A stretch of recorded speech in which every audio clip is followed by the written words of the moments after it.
Students, स्वागत है आपका मेरे इस YouTube channel IQ institute of science में। हम बात कर रहे थे RBC board class 10th half yearly exam 2023 mathematics paper solution, जिसका सेक्शन ए हमने कंप्लीट कर लिया था।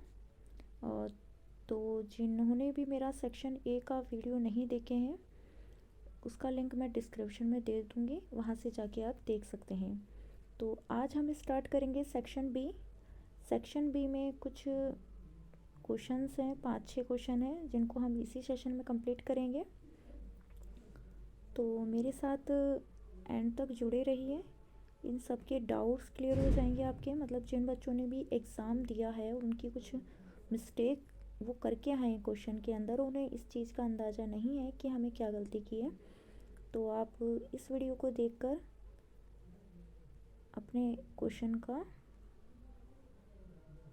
मतलब अपने क्वेश्चन के डाउट्स जो हैं वो क्लियर कर सकते हैं।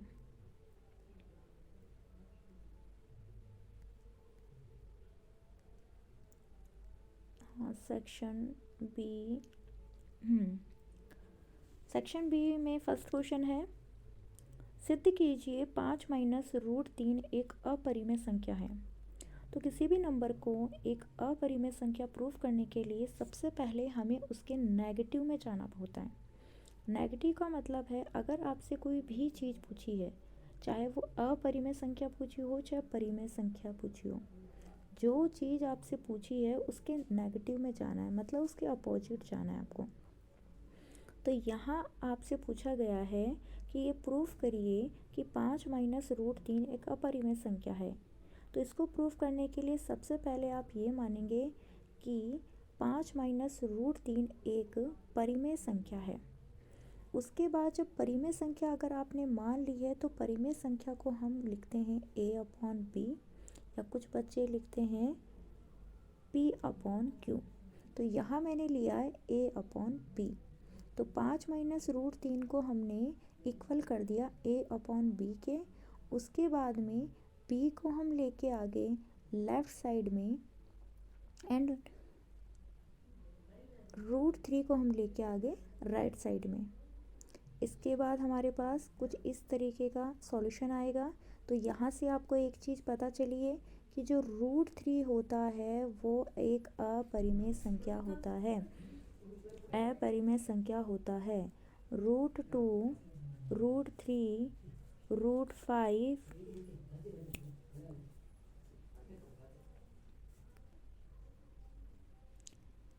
हमें पता है कि रूट वाले जितने भी नंबर होते हैं वो अपरिमेय संख्या होते हैं। तो जब भी कोई अपरिमेय संख्या होती है वो कभी भी परिमेय संख्या के बराबर नहीं होती है। तो यहाँ पर ये जो हमने माना है कि 5-√3 एक परिमेय संख्या है, ये हमने जो माना है वो गलत है। और जब परिमेय संख्या नहीं है तो वो क्या होगी, वो एक अपरिमेय संख्या होगी। तो हमने प्रूव कर दिया कि 5-√3 एक अपरिमेय संख्या है। नेक्स्ट क्वेश्चन, द्विघात बहुपद ज्ञात कीजिए जिसके शून्यक 5 और -3 है। एक बहुपद हमें दे रखा है, मान लो कि ये बहुपद है। बहुपद ऐसा ही होता है, यहाँ हमें कुछ नंबर दिए हुए होते हैं। तो इस बहुपद के शून्यक जो होते हैं, 2 शून्यक निकलते हैं। द्विघात बहुपद के 2 शून्यक निकलते हैं। तो इन 2 शून्यक को हम लेके चलते हैं अल्फ़ा और बीटा। जब हमें द्विघात बहुपद दिया हुआ होता है तो हम उसके गुणनखंड करके शून्यक निकाल लेते हैं। लेकिन जब अगर अपन को शून्यक दे रखे हैं तो हमें उससे क्या बनानी है, द्विघात बहुपद की समीकरण बनानी है। द्विघात बहुपद बनाने का एक फॉर्मूला होता है x² minus a plus alpha plus beta x plus alpha beta. तो हमारे पास यहाँ पे अल्फ़ा और बीटा है 5 और -3। तो ये अल्फ़ा और बीटा है, हमने इसको अल्फ़ा प्लस बीटा और अल्फ़ा बीटा की जगह रख दिया और हमारे पास बहुपद आ गया x² minus 2x minus 15। Next question, हमें एक समीकरण दे रखा है ये, और इस समीकरण के गुणनखंड करके हमें मूल ज्ञात करने हैं। चाहे हमें द्विघात समीकरण के मूल पूछें, चाहे शून्यक पूछें या फिर मान, इन तीनों का मतलब एक ही होता है कि हमें उस द्विघात समीकरण के अंदर जो x दिया होता है उसका मान निकालना है। तो यहाँ देखिए, ये हमारे पास समीकरण है। इस बीच वाले का हमने क्या किया, 2x² माइनस 5x प्लस 3 बराबर 0। ठीक है, तो हमने इसका गुणनखंड किया, 2x², 5x को हमने 2 टुकड़ों में तोड़ा, minus 2x minus 3x plus 3 बराबर 0। यहाँ 2x कॉमन है तो 2x को निकाला बाहर, तो x माइनस 1। यहाँ 3 कॉमन है तो माइनस 3 को निकाला बाहर, x माइनस 1। देखिए ये आ गया। अब एक बार हमने इसको 0 के बराबर किया तो वैल्यू आई हमारे पास x बराबर 3/2। जब को इसको 0 के बराबर किया तो वैल्यू आई x बराबर 1। तो हमारे पास दो शून्यक आ गए, x बराबर 1 और x बराबर 3/2। नेक्स्ट क्वेश्चन, हमें एक रेखाखंड दे रखा है और उसको बीच में डिवाइड करने वाली या उसको बीच से विभाजित करने वाली x अक्ष है। तो हमें ये बताना है कि ये x अक्ष इसे किस अनुपात में विभाजित करता है। हमें एक रेखाखंड दे रखा है ए बी। ए के निर्देशांक 1 और -5, बी के निर्देशांक -4 और 5, और बीच में कोई बिंदु है x0। हमें निकालना है कि ये किस अनुपात में विभाजित करता है, मतलब m1 और m2 निकालना है। जब भी हमें विभाजित होने वाला अनुपात निकालना होता है तो हम ये लेके चलते हैं कि m1 हमारे पास k है और m2 हमारे पास 1 है। तो हमने m1 माना k, m2 माना 1, और हमारे पास x1 और y1 है 1 और -5, x2 और y2 है -4 और 5। ये वैल्यू हमने विभाजन सूत्र में लिखी। विभाजन सूत्र होता है आपका ये। हमें सिर्फ अनुपात निकालना है, तो हम अनुपात का जो निकालना है वो हम y वाले विभाजन सूत्र में रखेंगे। क्यों रखेंगे? क्योंकि हमें x0 दे रखा है। अगर हम x वाला विभाजन सूत्र काम में लेंगे तो हमारे पास एक समीकरण बनेगी, लेकिन हमें मान निकालना है k का, इसलिए हमें इसकी ज़रूरत नहीं है। हम विभाजन वाला सूत्र y वाला काम में लेंगे और 0 के बराबर करके k का मान निकालेंगे। यहाँ पे 1, k हमने क्या माना था m1, तो m1 आ गया 1, और m2 हमारे पास ऑलरेडी क्या है 1। अगर इसको आगे और सॉल्व करना चाहते हो तो x वाले विभाजन सूत्र में m1 और m2 की वैल्यू रखकर आप x का मान भी निकाल सकते हो, कुछ इस तरीके से। ये देखिए, यहाँ हमारे पास x का मान आया है -3/4। नेक्स्ट क्वेश्चन, भूमि से 60 मीटर की ऊंचाई पर एक पतंग उड़ रही है। पतंग में लगी डोरी को अस्थायी रूप से भूमि के एक बिंदु से बांध दिया जाता है। भूमि के साथ डोरी का झुकाव 30 डिग्री है। यह मानकर कि डोरी में कोई ढील नहीं है, डोरी की लंबाई ज्ञात कीजिए।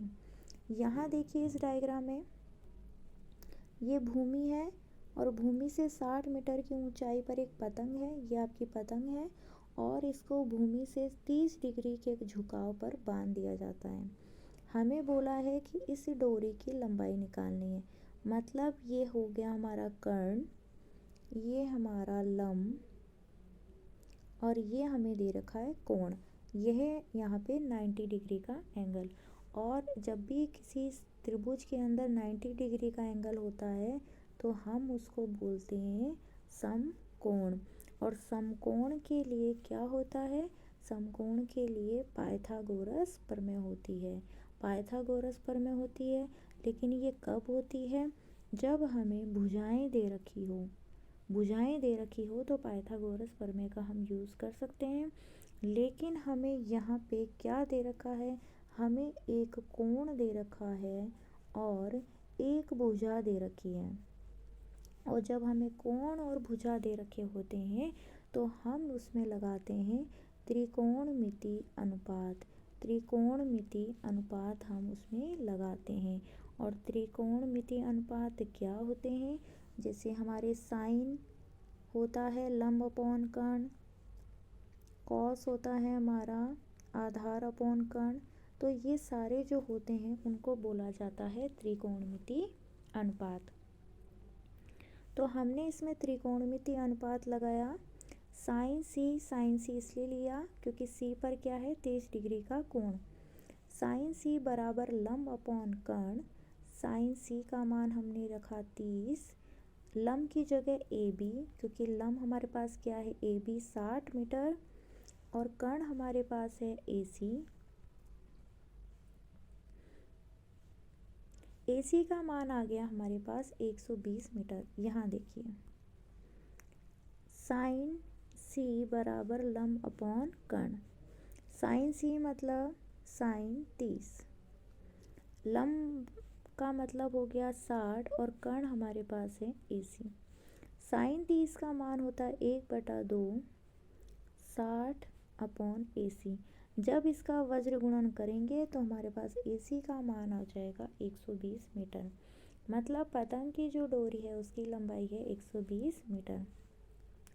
नेक्स्ट क्वेश्चन, दो घन जिनमें से प्रत्येक का आयतन 125 सेंटीमीटर है के संलग्न फलकों को मिलाकर एक ठोस बनाया जाता है।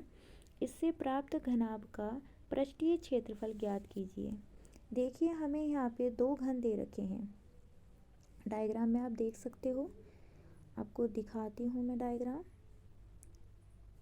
ये देखिए जूम करके थोड़ा, यहाँ डायग्राम में हमें दो घन दे रखे हैं और उनको आपस में जोड़कर घनाभ बनाया गया है और इस घनाभ का पृष्ठीय क्षेत्रफल हमें ज्ञात करना है।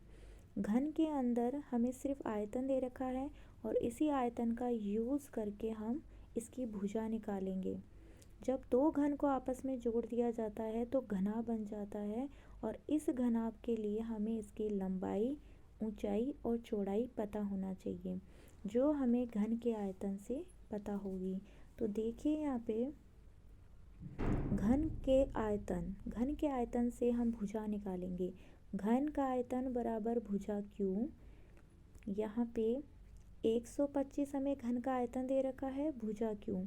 125 को हमने लिखा है 5 का क्यू, क्योंकि 5 का क्यू किसके बराबर होता है? 125 के बराबर होता है। जब Q से Q कैंसिल हो जाएगा तो हमारे पास भुजा का मान आ जाएगा 5। तो लंबाई हो गई इस भुजा की डबल, क्योंकि जब दो घन आपस में जुड़ेंगे, एक घन ये 5 है, ये 5 है, तो लंबाई आपके पास हो जाएगी 10। लेकिन जो आपकी ऊंचाई है और आपकी चौड़ाई है वो आपकी क्या रहेगी? 5 और 5। तो यहाँ देखिए लंबाई हमारे पास 10 सेंटीमीटर, जिसको हमने L माना है। चौड़ाई हमारे पास 5 सेंटीमीटर, जिनको हमने B माना है। और ऊंचाई हमारे पास 5 सेंटीमीटर, जिनको हमने H माना है। घनाभ के पृष्ठीय क्षेत्रफल का फॉर्मूला लगा के हम इसमें वैल्यू पुट करेंगे और हमारे पास घनाभ का पृष्ठीय क्षेत्रफल आ गया 250 सेंटीमीटर, मतलब 250 सेंटीमीटर। नेक्स्ट क्वेश्चन है हमारा, त्रिज्या 6 सेंटीमीटर वाले धातु के एक गोली को पिघलाकर 4 सेंटीमीटर वाले एक बेलन में डाला जाता है। बेलन की ऊंचाई ज्ञात कीजिए। देखिए हमारे पास एक धातु की गोली है और उसकी जो त्रिज्या है वो 6 सेंटीमीटर है और उसी को पिघलाकर हमने एक बेलन बना दिया। तो हमारे पास दोनों का आयतन सेम है।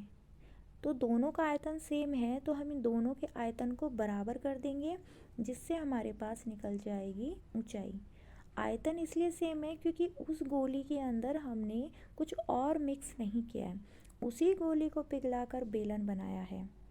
तो दोनों का आयतन सेम होने की वजह से हम ये देखिए हमारे पास एक गोली है जिसकी त्रिज्या 6 सेंटीमीटर है और हमारे पास एक बेलन है जिसकी त्रिज्या 4 सेंटीमीटर है। हमें बेलन की क्या निकालनी है, ऊंचाई निकालनी है। गोले की त्रिज्या को हमने R1 माना है 6 सेंटीमीटर, बेलन की त्रिज्या को हमने R2 माना है 4 सेंटीमीटर। और यहाँ पे गोले का आयतन और बेलन का आयतन दोनों को कर दिया है बराबर। गोले का आयतन होता है 4/3 πr³, बेलन का आयतन होता है πr²h। यहाँ पे दोनों की वैल्यू रखने के बाद फाइनल हमारा आंसर आएगा h का 18.5 सेंटीमीटर।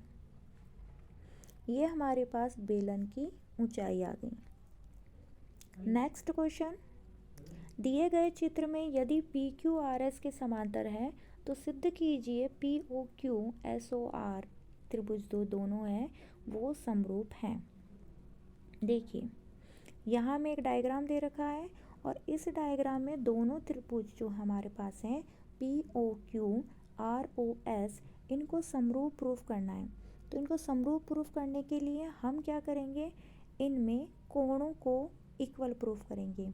तो देखिए ये लाइन इस लाइन को कट करिए तो यहाँ पे और यहाँ पे दो कोण बनते हैं और इनको बोला जाता है विपरीत कोण। इनको क्या बोला जाता है, विपरीत कोण। और विपरीत कोण जो होते हैं हमेशा क्या होते हैं, बराबर होते हैं। इंग्लिश में इनको बोला जाता है वर्टिकल अपोजिट एंगल। तो हमारे पास ये इक्वल हो गए। नेक्स्ट देखिए यहाँ हमारे पास एक Z डायग्राम बन रहा है। ये वाला एंगल और ये वाला एंगल इसके इक्वल होगा और यहाँ भी एक Z डायग्राम बन रहा है। ये वाला एंगल इस वाले एंगल के इक्वल होगा। इनको बोला जाता है एकांतर कोण। एकांतर कोण हमेशा क्या होते हैं, बराबर होते हैं। तो हमने सारे एंगल को इक्वल प्रूफ कर दिया। किस किस को इक्वल प्रूफ किया, ये वाला इसके बराबर है, ये वाला इसके बराबर है और ये S जो है वो P के बराबर है। इन तीनों को इक्वल प्रूफ कर दिया तो हमारे पास लास्ट में प्रूफ हो गया कि POQSOR के समरूप है। ये समरूपता का साइन होता है और ये होता है सर्वांग सम का। नेक्स्ट क्वेश्चन है हमारा, AP दे रखी है हमें और पूछा है कितने पद लिए जाएं कि उन सब का योग हो जाए 81। जैसे ही योग आता है तो हम उसको लेते हैं SN। कितने पद मतलब N और हमें दे रखा है AP। देखिए AP दे रखी है तो इसमें हमें दो चीज़ पता रहती है, A हमें दे रखा है 17 और D हमें दे रखा है 13 - 15 मतलब -2 और SN हमें पता है कितना है 81 और N हमें निकालना है। तो ये सारी चीज़ें मैंने आपको बता दी, क्या हमें दे रखा है और क्या हमें निकालना है।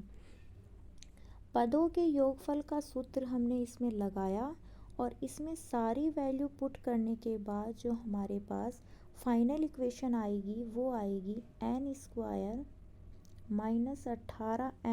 + 81 = 0। इसके गुणनखंड करने के बाद हमारे पास n का मान क्या आएगा, पहले हमने इसका गुणनखंड किया।